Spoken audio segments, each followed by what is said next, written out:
And today I am very pleased to welcome Dr. Elizabeth Christenson to speak about integrative medicine, where the East and the West come together to improve our health and well-being. I personally believe in using all of it. Elizabeth was with us in 2015. I was pleased she could return. I think her information is very valuable, so now we can videotape her talk and share it on the web and on TV. Elizabeth has many talents, from medicine to music, Qigong, so I'm very grateful for her being here today to share her expertise with us. Please welcome Elizabeth.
Good morning, everyone, and welcome all of you. You look just as bright as outside. I'm so glad. Sun is finally out. We've been raining in Kailua. So today I just want to give you an introductory. What's integrative medicine? It's time that we put everything together, isn't it? I see people nodding their head. Yes. It's not just Western. Nobody's at fault. We're just not meeting each other. So we have complementary alternative medicine. We used to call CAM, C-A-M, of JABSOM, John Abrams School of Medicine. But we changed the name now. National Institute of Health changed the name from CAM to KIM, Complementary and Integrative Medicine, which is a lot more appropriate. You see the alternative turned into integrative. That makes sense, right? Since 2015. So now we have a new name. But in your book, sometimes you see CAM, you just know that's a new name, okay? And also before I start, I just wanted to let you know we have flyers outside. When you have a coffee break, just take a look. I have several things of the our new adventure of the contouring body and get rid of wrinkle. These are new technology for making you look good outside, but I want to talk about how to make you good inside. That's integrative medicine. And also there's a flyer of allergy elimination. And if you run out of paper, and Virginia is going to give us you're going to send the information to us. We just want to thank Virginia. She's so organized, and we really thank her for it. Isn't she great? Give it applause. So the integrative medicine is defined by the American Board of Integrative Medicine and Consortium of Academy Health Censors for Integrative Medicine. They basically want to emphasize the relationship between doctors and patients. Do you agree with that? You want to have doctor talk to you more and listen to you? Doctor look at you as a whole person, not just disease, not just part of your body, not just your joints or your stomach, but you as a whole. And we do want to have an evidence-based, not just we talk snake oil stuff, right? We don't want that. We want to have evidence-based. So I'll talk a little bit more about how do we do evidence-based research.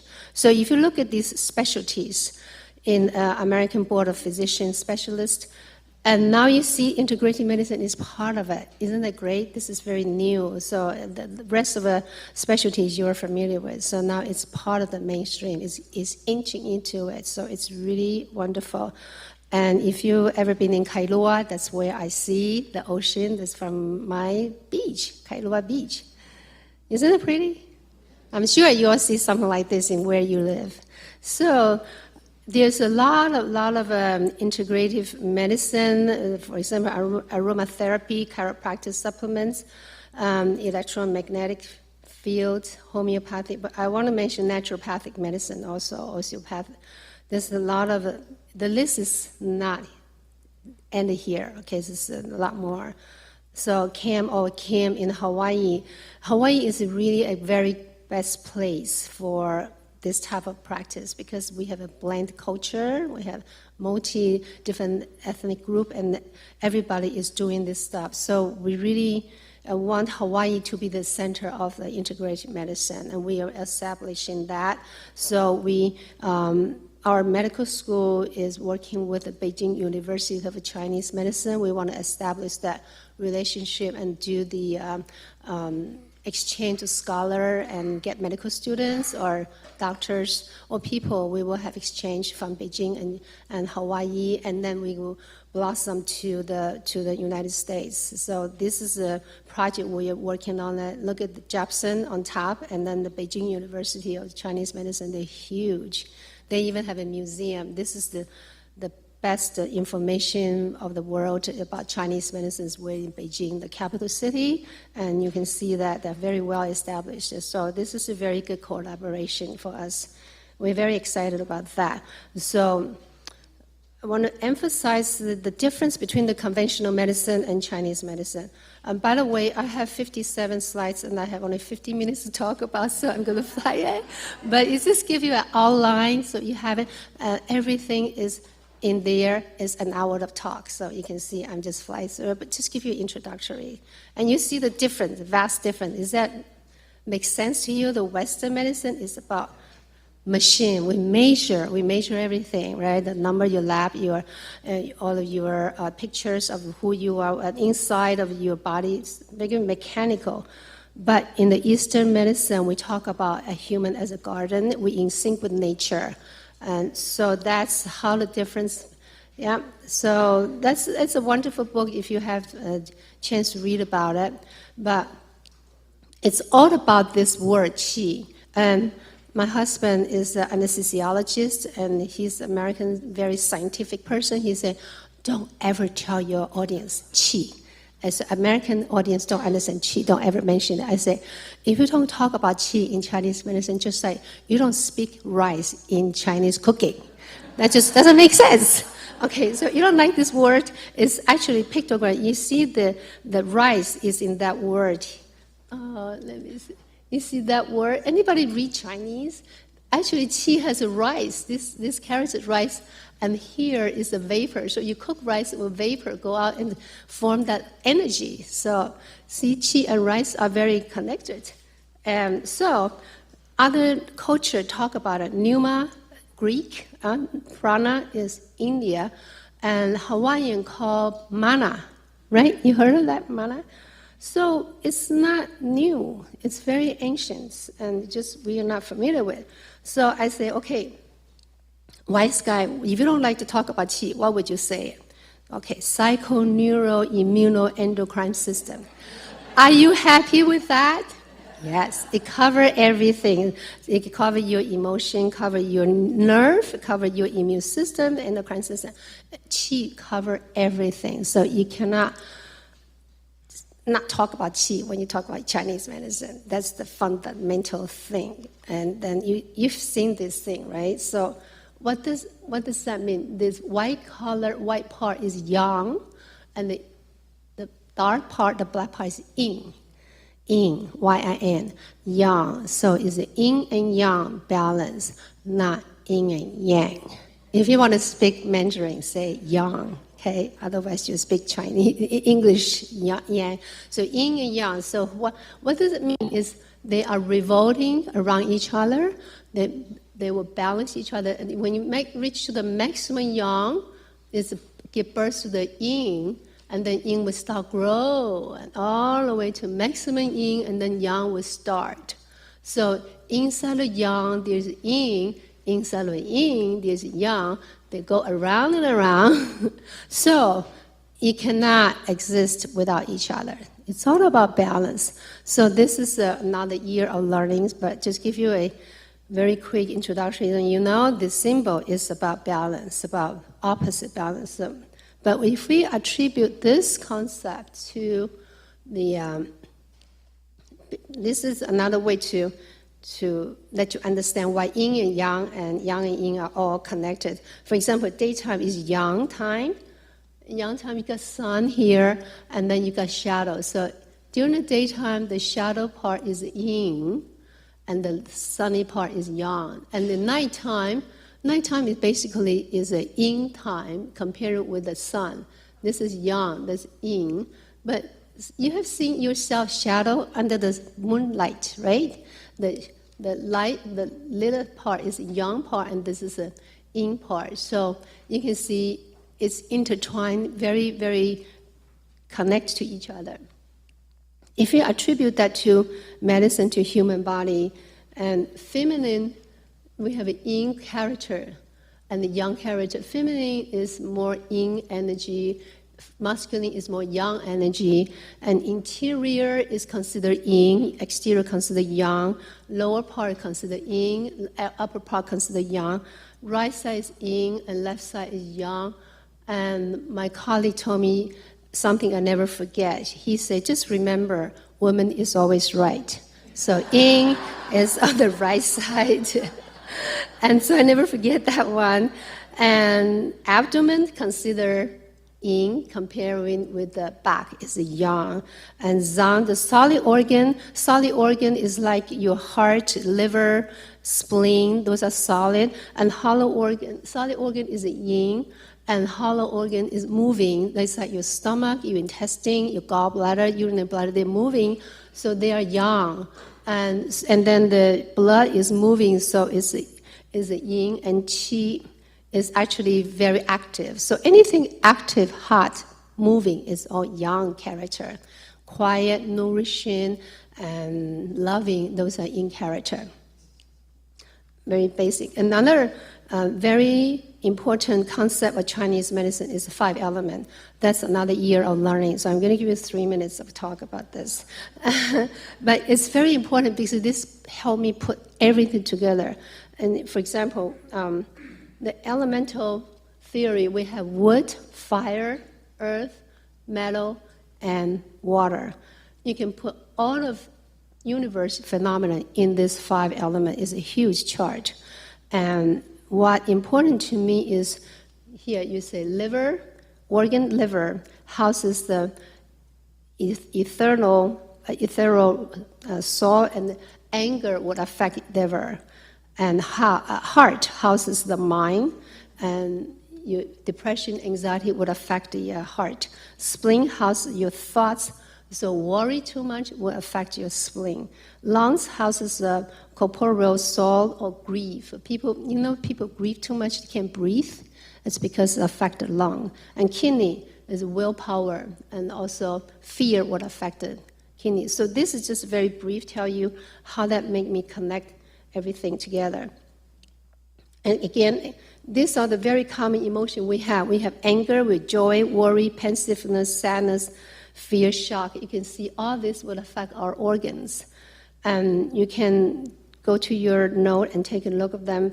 So it's very important, making me think, if you're so angry, watch out your liver energy. We're not talking about just liver organ, but energy. It will build up. It's a liver qi, too stagnated. And joy will affect your heart. And worry too much affect your spleen, and that also affect your digestive system. So people worry and eat too much, they become obese. This is a spleen energy problem, and so forth. So we go on to next slide. Yeah, so there are some toxic emotion we can release. For example, toxic emotion meaning that anger, worry, frustration, helplessness, hopelessness, and so forth. Those are the energy that really blocking us. So We can use acupuncture or acupressure. EFT is very important technique. You can go to Google, look for emotion freedom technique. Those are very wonderful. Have anybody hear about that? EFT? It's very, very good technique. You can learn it from Google. And music therapy. You can. Do you like my play this morning? Is that making you soothing? And it's all about vibratory energy that will balance your energy. And we have harp, piano, guitar, singing. And again, I put 2 harps here because it's very important. Body, mind, spirit connection, this is so important. Everybody knows about chanting, mantra, visualize something. You can go and visualize things that clearing your channel, guided imagery. These are all things psychologists would use, and I use that too. And dance, movement, qigong, tai chi, yoga, these are all very important. I would encourage everybody to just go to dance class, hula. Those things are very important because the one big element of being youthful is flexible. You can see babies are so flexible, they can put their toes in your mouth. They're so flexible. So if you keep your joints all flexible, loose, you will have the youth with you. 2 things, your immune system and you being flexible, you can have a very healthy, happy old age. Is that okay? You can agree with that? Okay, so we'll learn how to do that. So now, quickly go to next chapter. We got some challenge because we talk about drug-herb interaction and quality control. So drug is basically regulated by FDA, and herbs is regulated by FDA. They call them food. And the drug have a very few known active ingredients because they condense them, they extract them to only few ingredients. But herbs is a lot of mixture together. It's very holistic. So it's very different from the drug and herb, even though drug also come from plants, but they become extracted into very specific substance. And that sometimes it works very specific problems, but overall, herbs sometimes put it all together. And drug, of course, is much more standardized. And herbs, they are not always standardized. You need a doctor to prescribe drug, and many lay people can give you herbs. So expense could be, mostly drugs are expensive, but some herbs can be expensive, like ginseng, it can be very expensive. There is a very known side effects on drugs, but side effect of herbs sometimes we don't really know or in detail. I'll give you some example of the herbs and plants that actually made for the drugs. Metformin, for example, is actually coming from this plant called Gabella officinalis. So that's the picture of that plant. And this is a foxglove, and this one we use that, extract that for digitalis, for heart failures or heart arrhythmia.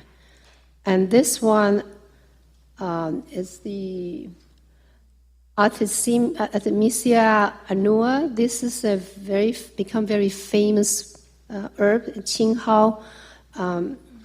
It became famous because in 2015 it won the Nobel Prize in medicine. One of the Chinese doctor, Professor Tu Youyou, she did a lot of study, a lot of research, 20 years of research, find the anti-malaria and help thousands and thousands of people in the world. Malaria doesn't seem to be very common in America, but it's still very prominent in other parts of the country. So she won the Nobel Prize for using this herb. So it became a very famous one. So what's the common problem of herbs here we need to know about? So we still have problem of standardization, quality control, contamination. We want to be aware of some of the herbs may have molds, bacteria, heavy metal, pesticides. We have to be careful about that. So I look for some reputable, trustworthy company, herbal company do this. There's a company that I trust. They follow the guideline in the American manufacturer. So you want to follow that good manufacturer practice, and a lot of them you don't really know, so just be careful about the quality of the herbs you're buying. And they sometimes they put adulterated, and they put some actually medicine in the herb and tell you that it's helpful. Actually, it's medicine is making it. There's also, just like both sides, a bad merchant and good merchant. So you want to be very aware, and probably best to talk to the professionals instead of you go there and shop yourself. You don't know who you're buying from. Now, the critical question of Eastern medicine in the West is that they want to say, prove it.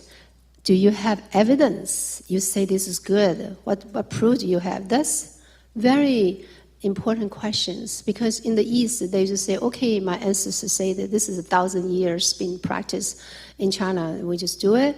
But you come to the West, we have to meet that challenge. So we have the Cochrane Study. If you'd like to know more, you can always Google and find out. It's a very sophisticated study. They don't really do the research of that specific thing, but they compile all the research papers, and then they classify them. They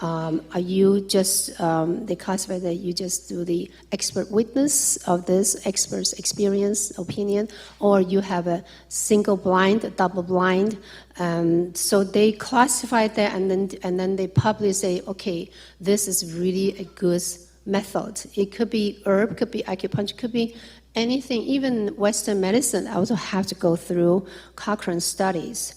So not everybody like Cochrane, because they're very hypercritical, but they're very important that we want to know evidence-based. So there is class, you can learn what is their method, the research method that they use. Research method is very important because a lot of Chinese medicine are invisible. You talk about qi, you can't see it. So how do you double blind that? And we have to create a correct research method that will be accepted by Cochrane studies. And so these are the challenge we have in the West, is that we need to find a good research methods and research program. And this is what also JABSOM will be working with us about this, all of these upcoming studies.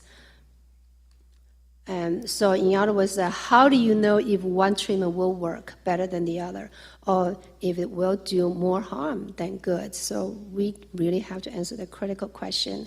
Are you real, or you just snake oils? You think about that one here. So seeing things from different points of view, everybody says that I am looking at this thing, I'm looking at this is part of it. Everybody's right.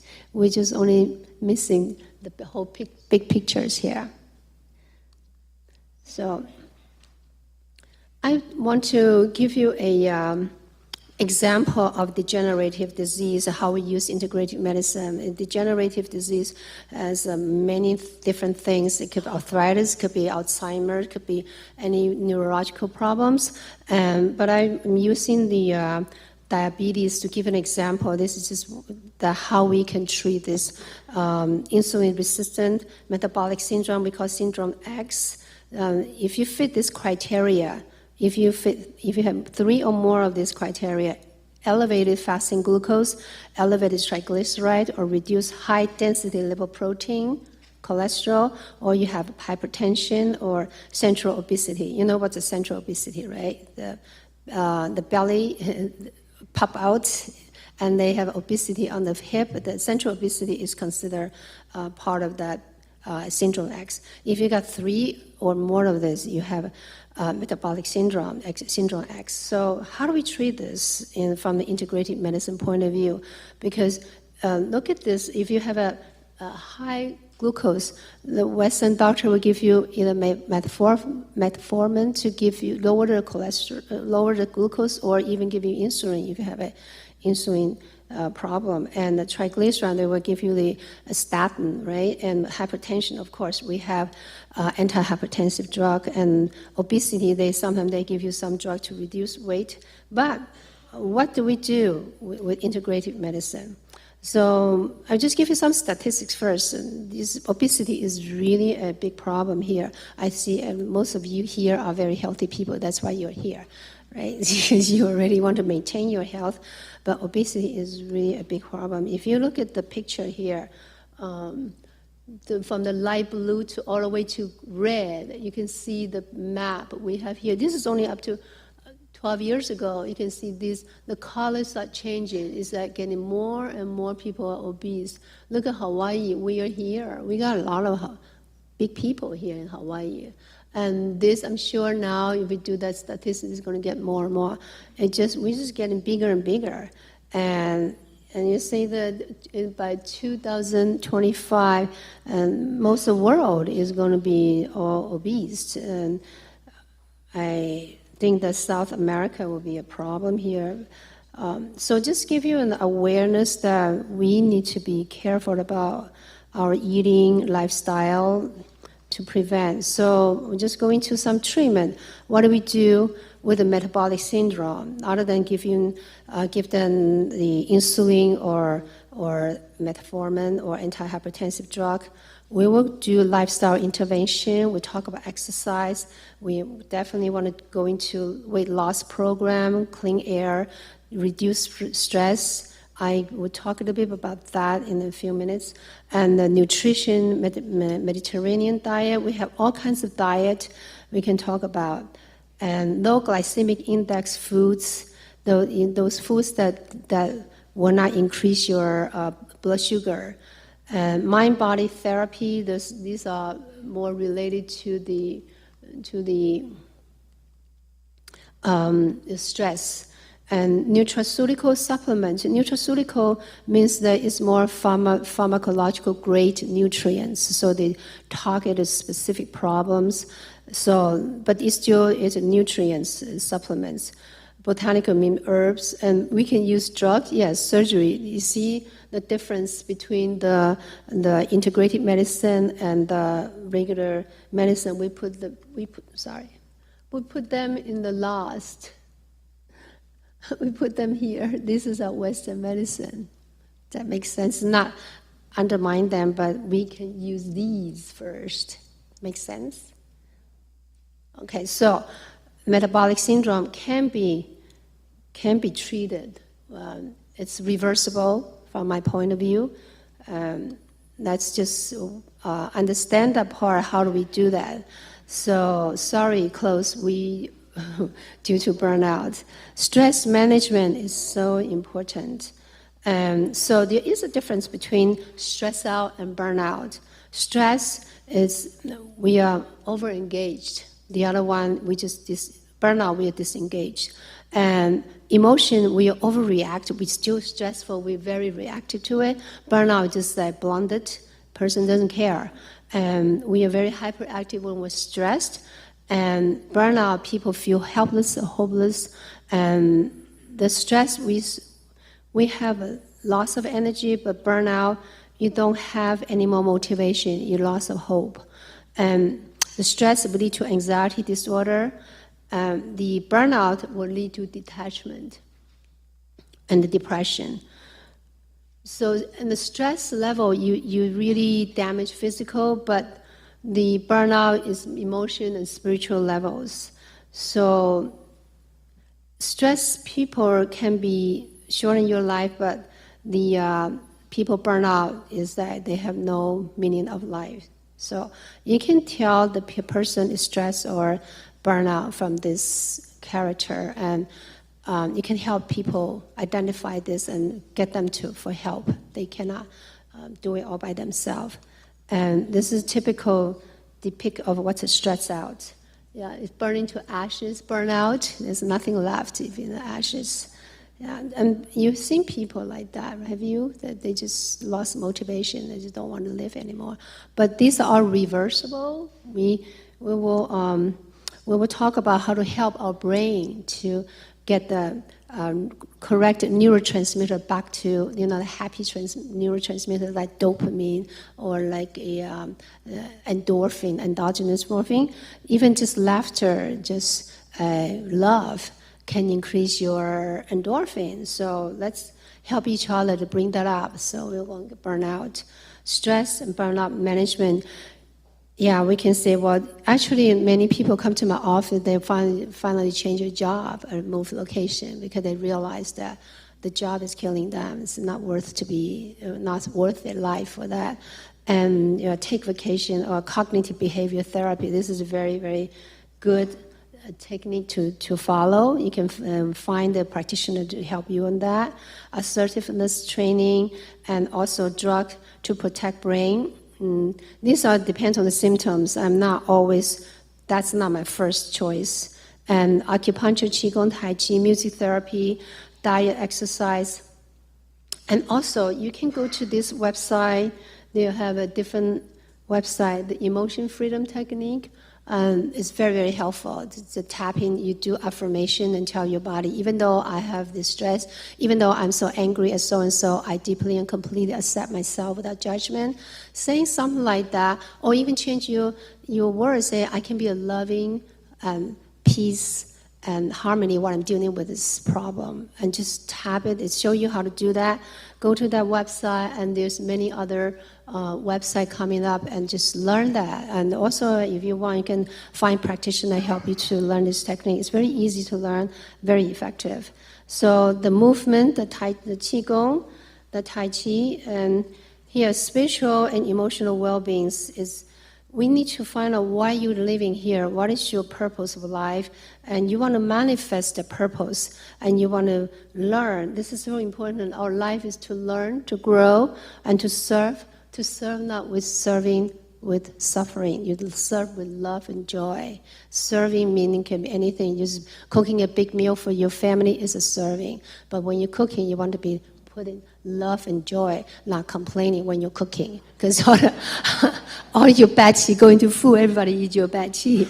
So be careful about that when you're cooking. It's very important. So women are very important, or the caretaker, very important. Your qi, you affect everyone around you. Even we shake hands, we kiss on the cheek, you exchange qi. So be careful about, you can also learn to clear it. Just I release all these bad energies and transform to love, peace, and harmony. You can transform that, just say it in your heart. And all of the bad qi somebody gave you just went back to love, peace, and harmony.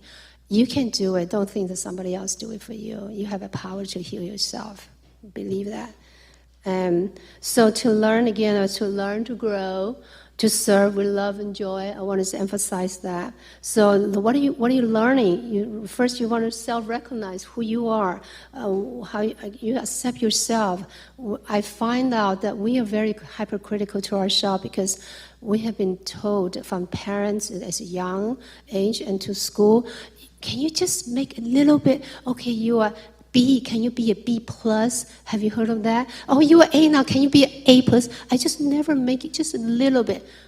Can we just be kind, say, how great, this is just wonderful. Just say some good thing to child, to even teenage, they want to hear you to say, they're doing good. Even though they're mediocre good, just encourage and give them the dose of positive. It goes about, you know what I'm talking about, your parents, right? Your grandparents, that I myself need to be told that too. I know I'm good, but I still want to hear that little positive. So learn, get rid of the judgment. This word is very harmful. People judge themselves so badly. And so now you want to grow what? You grow wisdom and connection to people. And you serve, you manifest, and give. Manifest your love, and you give a good receiver. We are a good giver. Are you a good receiver? Do you deserve it? Do you deserve it? I see I know Chinese women are very humble. When people give you compliments, say, oh, no, I'm not. Just say thank you. Very American to say thank you. But you see that character, no, I don't deserve it. Yes, you have a good receiver. That's very important. You deserve to be complimented, the work you work. So here I want to say, health is not absence of disease. Is all this stuff combined. You are a whole person, physical, mental, emotional, spiritual, and financial. I put that there because I find a lot of people are stressed out because all these things, everybody quarrel at home is this one. You agree with me? So we have to be coming to accept everything, whatever you are. You don't have to be driving Mercedes to be fine. You can. My car is 4-wheel, can drive me anywhere. I'm still happy. That's wellness. You don't have to say I'm drive this expensive. No, that's not what I'm talking about. Material is not important. Is that how you feel about what you have, even though small. I'm happy with it. That says a lot. It's very hard to do. Everybody compare, everybody criticize each other, right? So let's get rid of that C, criticize, complaining, and then comparing. Let's get rid of those three C's, and you can be a bit healthier. This is the backyard of my office in Kailua. So you come here, I select a place that can be healing with nature.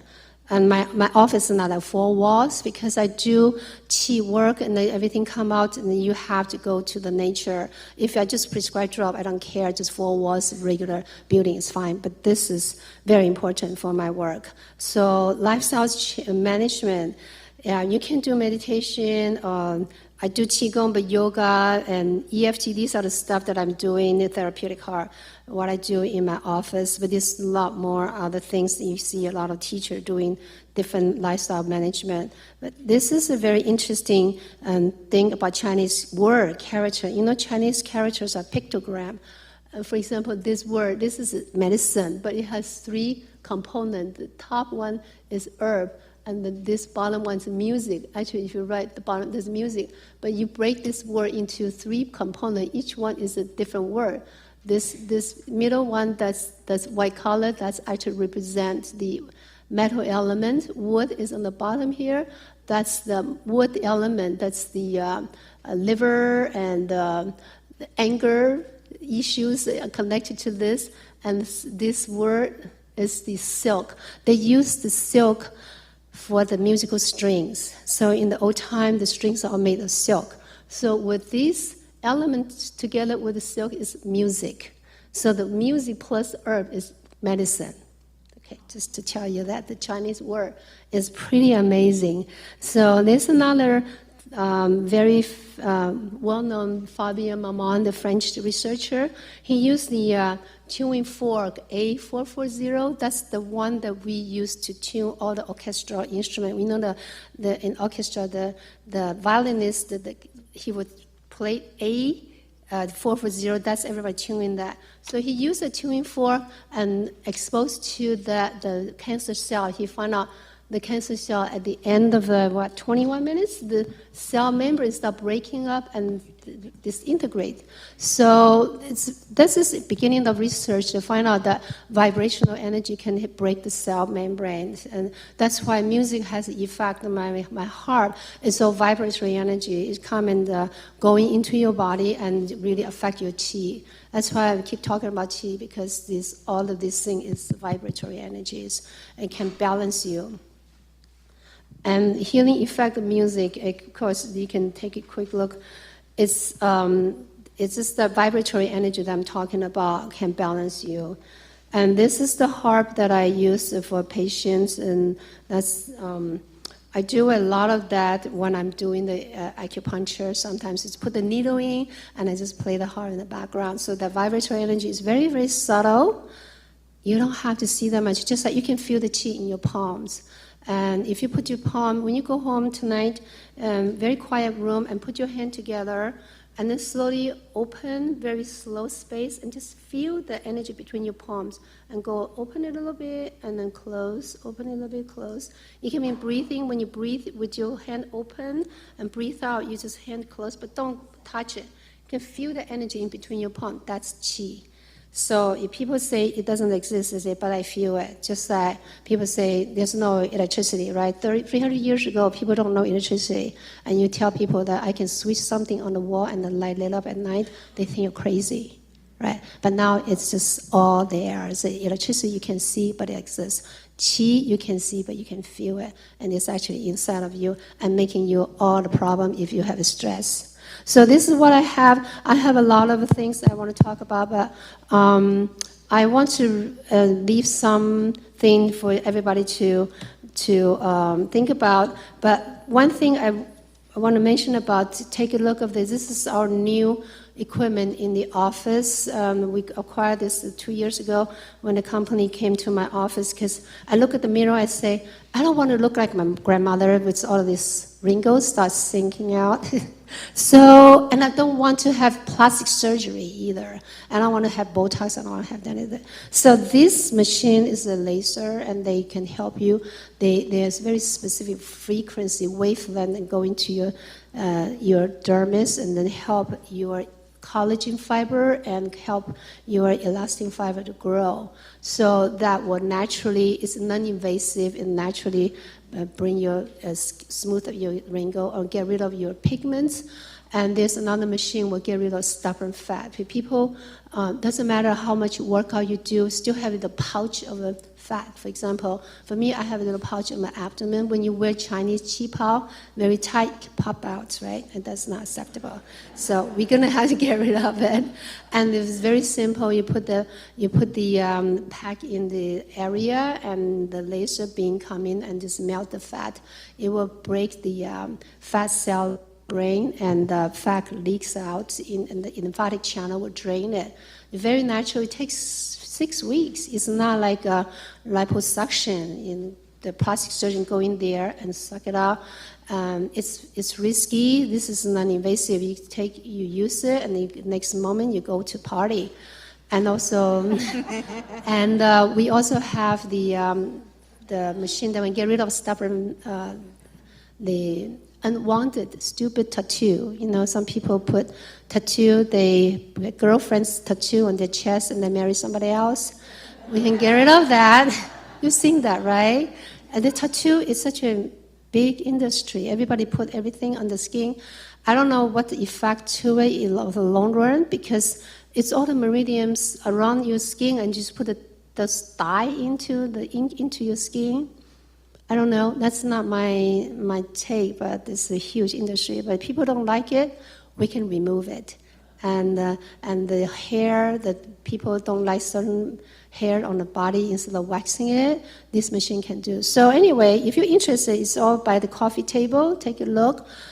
Or you can go to my website. I have my business card in the table. And also, I have another article about allergy elimination technique without drug. It's the same thing that when you have an allergy, usually doctor will tell you to avoid gluten food. You heard about gluten allergy. You have heard about milk allergy. So you were told not to eat this, but the technique that I have is based on acupuncture, acupressure, applied kinesiology. We will do muscle testing to see if you're compatible or not.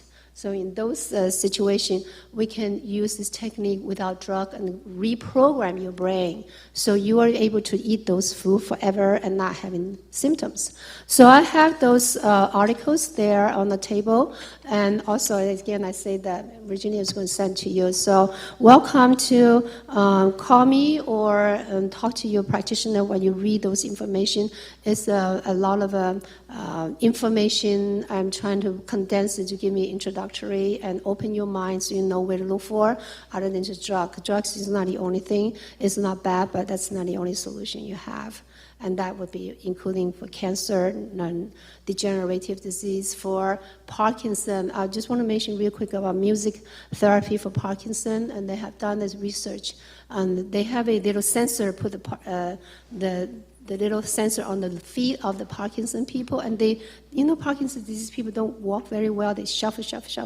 So they connect that sensor to the computer, so the computer have a wide range of a program of the rhythm. So they start matching his unbalanced rhythm first, and he hook up with his ear, so he will hear the imbalanced sound.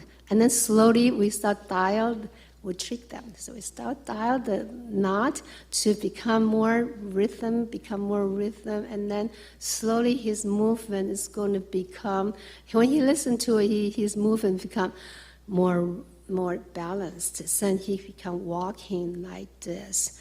It takes a lot of training, but you're using the sound to reprogram your brain. So our brain is not totally dead, and nerve cells do regenerate.